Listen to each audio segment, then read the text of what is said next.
Alright, so number five is also talking about like an object launched.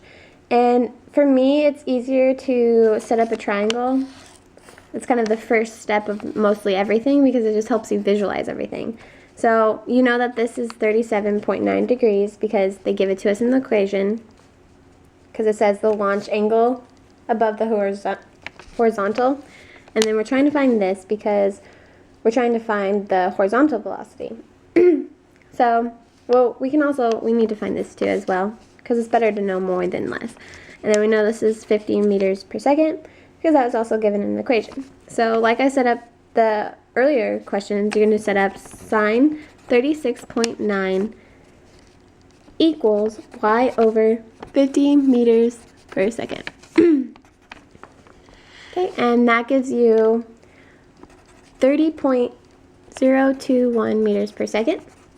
And then we're going to set up cosine, which is cosine of 36.9 equals x over 50 meters, which then also gives us 39.984 meters per second. And we know that the cosine is the x and then the sine is y. So now that we know that information, we can start to plug it into the change in x formula because we're trying to find the time it took. So you're going to use the change in x equals half of at squared plus vit.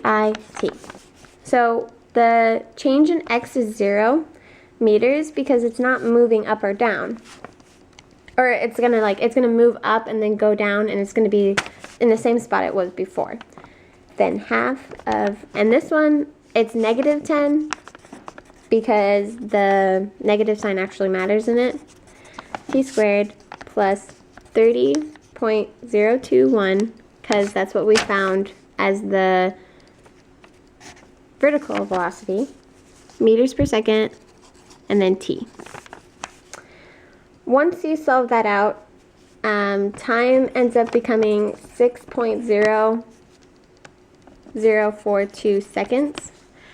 And we know that we can then plug it into our v equals change in x over time. So it becomes 39, because now we're trying to find the horizontal. So it's 39.984 meters per second equals x over 6.0042 seconds. And that gets you the change in x as, that's a change in x. That ends up being 240.072 meters. And that's your answer.